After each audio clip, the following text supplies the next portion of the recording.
out here, my boy Buster, and I know him as D. What's up, fam? What's going on, man? Chilling, man. How you been, man? Hey, man, it's like I hardly ever see you. I'm in your city now. I've been living in your city for years, man. But you be on tour, man. What's going on, man? How you been, yo? Been alright, man. Just been making it through the years, man. Had a tough situation. My parents passed 2007, my mom 2009, my dad. So I mean, just trying to pass time, do my thing. I hear that, man. Like, I mean, I don't even know how that feels, man. So I don't even know any words to say for something like that, man. But little background though. I know you from hooping.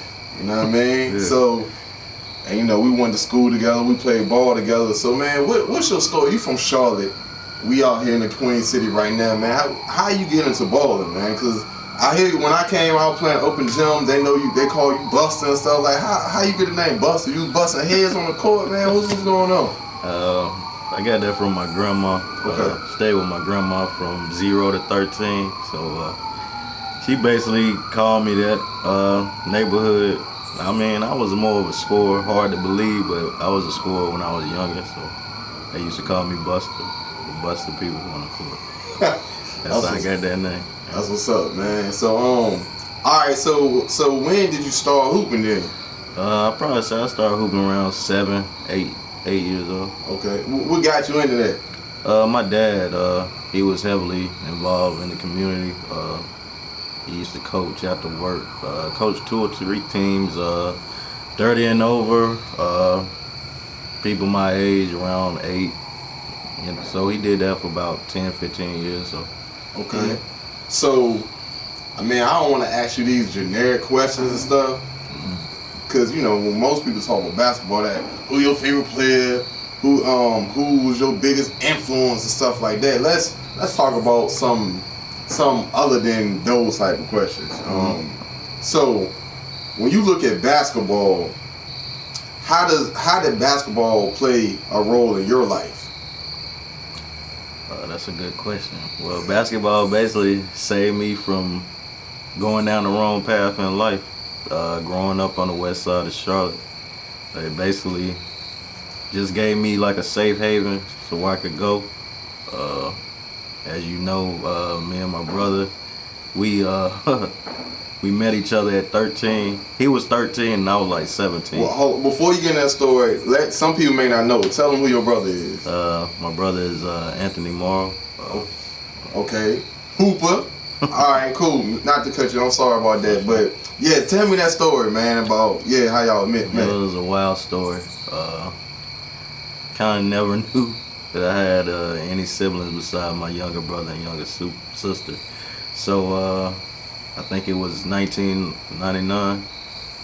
We moved to Kings Park apartments on the west side.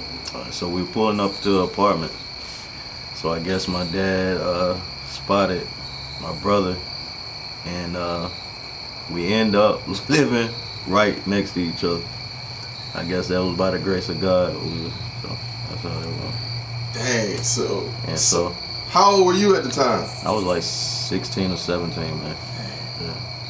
Hey, that's great. Like, so, I mean, just think about it. Like, what's the odds of that happening? 0%, man. It was just crazy. I guess that was God's will.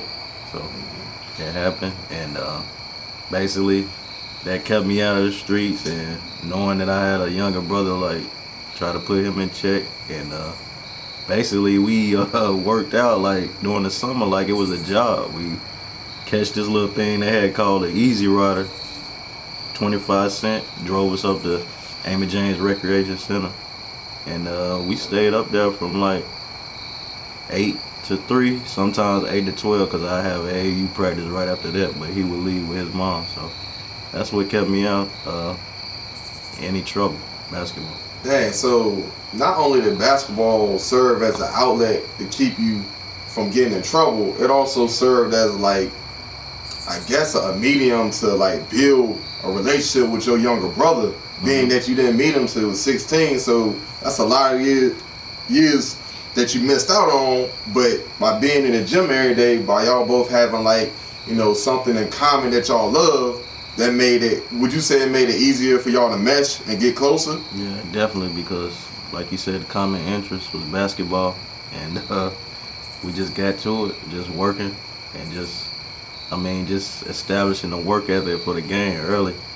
So I mean, as you see, he carried that well. I mean, that's how we started. Also, we go up to the Dow Y, like best hoopers in Charlotte, overseas guys, pros.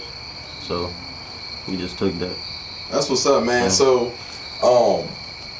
so when we used to be on trips, when we played away games in school and stuff, one thing I remember about you, like you used to know all the stats. It's like you was like a historian of the game and stuff. Did you pass that along to him?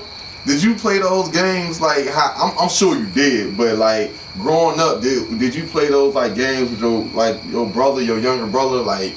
Hey, so in '99, who won the championship or blah blah blah blah? Did you do something like that? A little bit, man. But I mean, you guys are a little bit more knowledgeable. He catching on to some of the older players and all that stuff. But it was just crazy, just learning the game. Like I used to listen to the games on the radio growing up, like Charlotte Hornets. Games really wasn't televised back then, so I used to just imagine stuff in my head just by listening to it on the radio. So I love the game of basketball. What's up, man?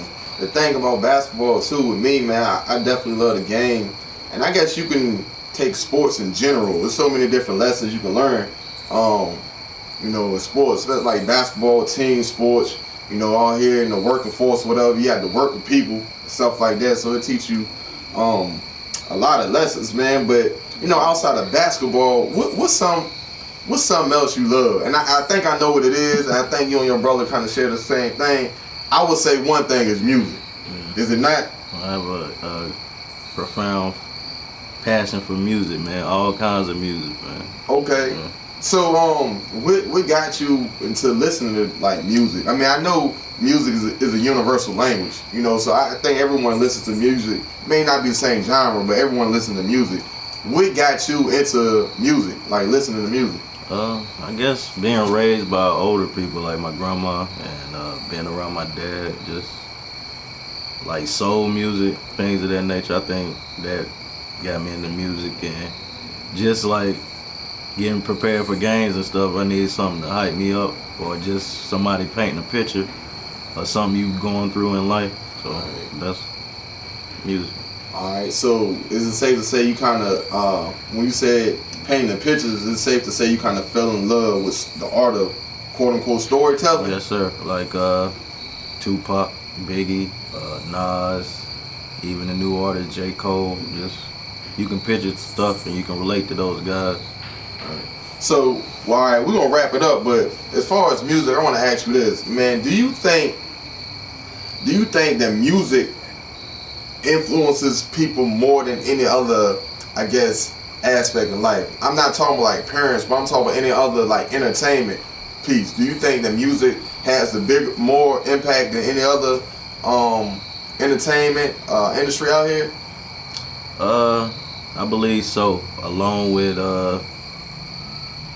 with TV also, but I think music, it can get to people. Like it can get to your soul, and like I said, like young kids, they can picture things like somebody just saying, "Oh, I'm gonna shoot him."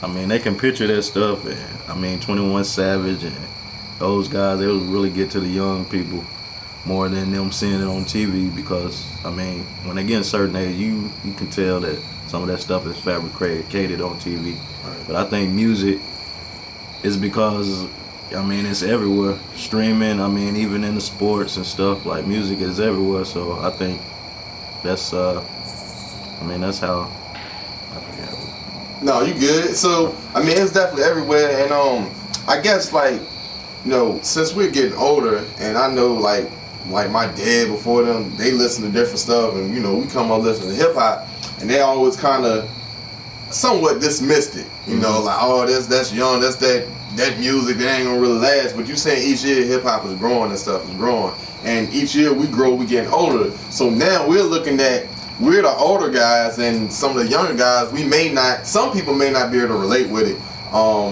Whether it's the clothes or whatever. I'm not here to knock anybody, but do you think that nowadays the music nowadays is on the radio? Because it was different back in the day, you know what I mean? So the music that's on the radio now, do you think that it influences people differently than it did us?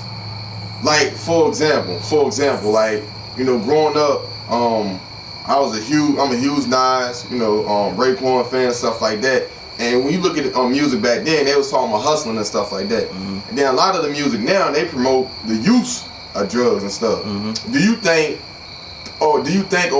see a difference in the youth when we was growing up now, and the music we listen to, and like the youth now and the music they listen to? Do you see a little difference, or you see a similarity? I see a big difference. Back when we was growing up, the message was positive. 90%, I say 90% positive. Trying to tell you to stay in school, how you made it from nothing and you could be something. But now it's just anything that you can get a hit. Molly, you can make a catchy sing, Molly, and it can go platinum. I mean, most of the stuff now is just catchy, and I think that it's just whatever sells. It ain't like no positive stuff, cause you don't hear no J. Cole, Kendrick, not even Nas. But back when I Know I Can came out, they played that a lot. But now it's just more like we just saying we not gonna spread no positive message, just whatever we can get, and all this crazy music on the radio. I mean, like Lil Uzi and 21, like they getting a lot of airplay, but you don't hear no J. Cole. You don't hear none of that. Yeah, and that's one thing I say when it comes to music, because it's still positive hip hop out here, but it's underground. A lot of times you definitely had to search for it. And what made me start thinking about, I just started looking at it, analyzing it a little bit. So I just started thinking, like, do you think that they're using rap as a medium to, like, as a weapon, pretty much? You know what I'm saying? So if you saying we talking about the positivity and the positive messages, and if you're not putting that on the mainstream anymore, and it's all about, like you said, it's making these hits, whether it's doing drug usage or whatever, do you think that is like a tool, a method or something to just have kids lost and just, you know what I mean? I don't know. I mean, that's something that came on my mind, dude. I was listening to an interview, and 21 Savage, he was like, he just doing whatever sells. So I think it's our jobs as being big brothers and OGs now and parents at home to tell these kids, look, this ain't real, man. He just doing this to make $1, support his family. Like, you got to be able to weed out and distinguish the stuff. But like most of it is basically just to sell record. Yeah, and I think I agree with you on that, man. And it's like I had this conversation a lot with people, and I try to tell people, or not necessarily tell people, but a lot of times, like the younger kids, whether I'm mentoring or anything or something like that, they can't distinguish the reality and the fabricated quote unquote reality that's in hip hop. It's like, okay, so, and I think I was talking to this with your brother, man. And it's like when you look at a movie, like kids can see it like, oh, that's a movie, I like that movie. But when it comes to rap, people want to take that. It's like, okay, that's what he's really doing. You know what I'm saying? And they don't look at it as them putting on this image, similar to an actor. You know what I'm saying? So, yeah, I think that could be very detrimental if you don't have, like you said, the older brothers, the OGs, or the parents to go ahead and break it down. Like, okay, you hear what he's saying, but yo, this is the reality of this. This is an art form. This is music. This is entertainment. So, all right, man. Well, shoot. Hey, we about to wrap it up, man. Hey, is there anything you want to say before we sign off? I appreciate you talking to the kid, man. I mean, it's been a minute since we kicked it, yo. Yeah, so man. Follow your dude, Voice TV, man. Good guy, man. Follow him. Get his follows up. Peace.